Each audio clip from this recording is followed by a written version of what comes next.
大家好，欢迎来到我们的播客。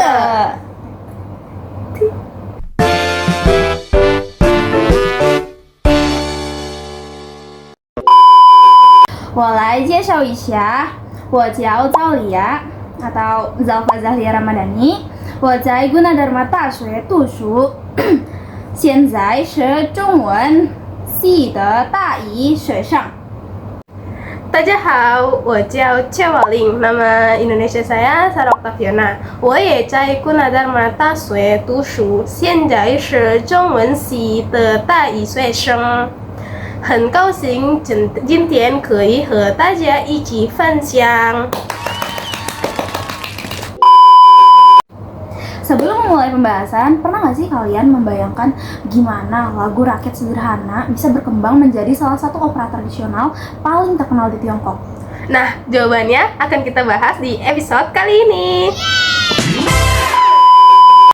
Pada episode podcast kali ini, kita akan membahas salah satu kesenian tradisional Tiongkok yang sangat terkenal, yaitu opera Huang Mei, atau dalam bahasa Mandarin disebut Huang Mei Si. Benar sekali, mungkin masih banyak yang belum begitu kenal nih sama opera Huang Mei, ya kan? Padahal opera ini tuh merupakan salah satu bentuk seni pertunjukan tradisional yang memiliki sejarah panjang dan masih tetap dilestarikan hingga sekarang. Nah, Sarah, sebenarnya apa sih yang dimaksud dengan opera Huang Mei itu? Opera Huang Mei adalah salah satu dari 5 jenis opera tradisional paling terkenal di Tiongkok. Dibandingkan beberapa opera tradisional lainnya, opera Huang Mei itu memiliki alunan musik yang lembut, terus cerita yang sederhana, dan juga mudah dipahami.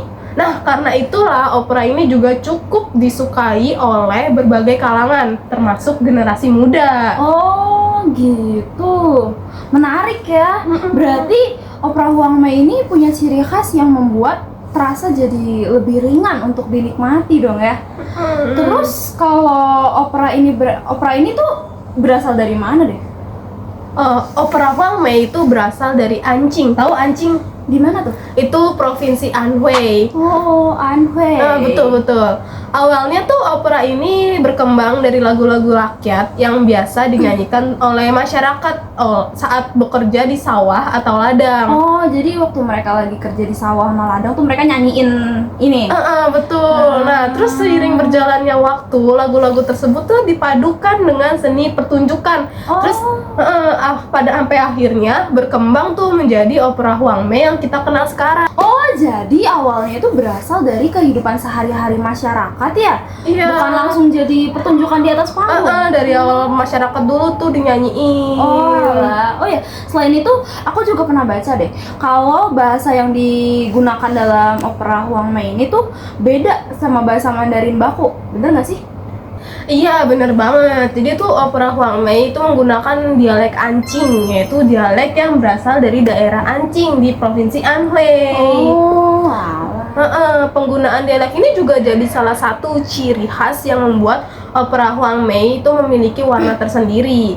Tuh, meskipun begitu, sekarang beberapa pertunjukan juga menggunakan bahasa Mandarin standar atau Putonghua agar lebih mudah dipahami oleh penonton dari berbagai daerah. Oh iya, selain bahasanya, kostum para pemain juga terlihat sangat indah dan cakep banget Betul sih. betul. Biasanya tuh mereka mengenakan pakaian tradisional Tiongkok yang dengan warna-warnanya tuh yang cerah, serta riasannya itu juga nggak terlalu berlebihan dibandingkan dengan beberapa jenis opera lain. Opera yang lain kan juga kayak dandarannya tuh ya. Opera Beijing. Dandarannya kayak tebel-tebel banget gitu ya kan ya.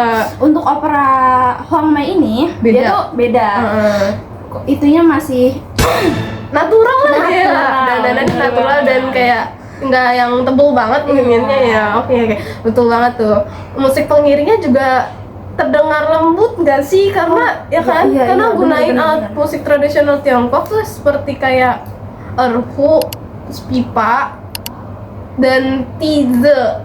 Tuh, kombinasi musik terus kostum serta cara bernyanyi yang halus itu juga membuat suasana pertunjukan tuh jadi lebih hangat dan menyentuh.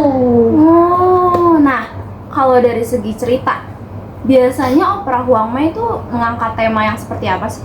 dari segi cerita, opera Huang Mei itu sebagian besar ceritanya mengangkat kehidupan sehari-hari, terus kisah cinta, terus hubungan keluarga, persahabatan, dan juga nilai-nilai moral seperti kejujuran, kesetiaan, dan kebaikan hati. Terus, nah karena temanya itu dekat dengan kehidupan masyarakat, penonton tuh jadi lebih mudah memahami isi ceritanya, dan juga penonton juga kayak lebih memahami, lebih have fun, lebih inilah ya kan. Nah, Sarah, aku jadi kepikiran deh. Kan di banyak opera tradisional Tiongkok biasanya ada pembagian karakter pemain kan. Nah, kalau di opera Huang Mei ada juga nggak? Ada dong. Meskipun opera Huang Mei itu dikenal lebih sederhana dibandingkan beberapa opera tradisional lainnya, tetap ada pembagian karakter yang menjadi ciri khasnya. Oh ya? Karakternya kayak gimana aja tuh? Yang paling umum itu ada 3, Sheng, Tan, dan Chou. Sheng itu adalah karakter laki-laki. Biasanya tokoh ini tuh digambarkan oleh sosok yang pemberani, bijaksana, dan berpendidikan. Terus kalau Tan adalah karakter perempuan. Nah, di opera Huang Mei, karakter ini tuh cukup sering nih jadi tokoh utama yang banyak ceritanya, yang mengangkat kisah cinta atau kehidupan keluarga. Terus sedangkan Chou merupakan karakter yang lucu. Tokoh ini tuh sering banget muncul untuk mencairkan suasana dan membuat penonton tertawa. Jadi kayak dia tuh jadi badutnya gitu. Iya, lah ya. itu yang bikin seru tuh jadinya. Jadi setiap karakter tuh punya perannya masing-masing. Betul. Pantes aja ceritanya tuh jadi kerasa kayak lebih hidup gitu. Iya, terus juga ringan ya Iya. kan. Nih, aku juga pernah denger deh ada beberapa judul opera Huang Mei yang sangat terkenal. Contohnya kayak gimana? Ada apa aja sih? Iya, ada salah satu tuh yang paling terkenal adalah Marriage of the Fairy Princess Tian Xianpei, atau judul lainnya tuh namanya The Cowherd and the Weaver Girl. Itu tuh menceritakan kisah cinta yang legendaris antara Niulang dan Zhinu. Nah, cerita ini tuh jadi contoh bagaimana cara opera Huang Mei itu menggabungkan unsur hiburan dengan pesan moral yang kuat. Oh iya, aku pernah dengar tuh yang katanya itu ada 7 bidadari gitu kan. Iya, bener, mirip-mirip tuh kayak mirip-mirip gitu. kayak ini Cerita itu Indo, ya. benar. Oh iya, oke.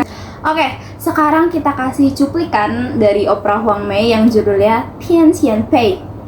Check it out. 树上的鸟儿成双对，露水青山带笑颜，随手摘下花一朵。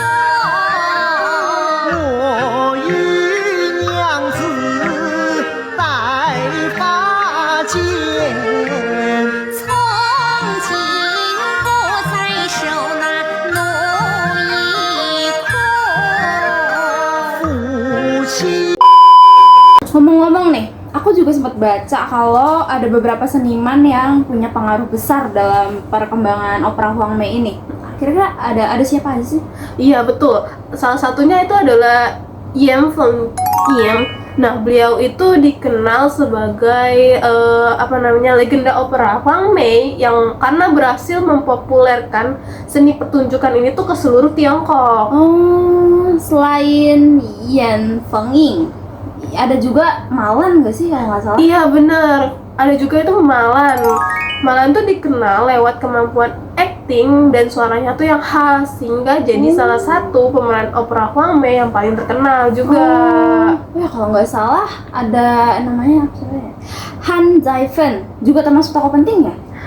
Betul juga, Han Zaifen juga termasuk salah satu tokoh penting di opera Huang Mei ini. Han Zaifen berperan besar dalam melestarikan dan mengenalkan opera Huang Mei kepada generasi modern melalui berbagai pertunjukan dan kegiatan budaya. Oh, wah, berarti berkat para seniman seperti mereka ini, opera Huang Mei ini tetap dikenal dan terus dilestarikan Iya, hingga betul. sekarang. Mereka sangat berperan banget sih. Oh, oke.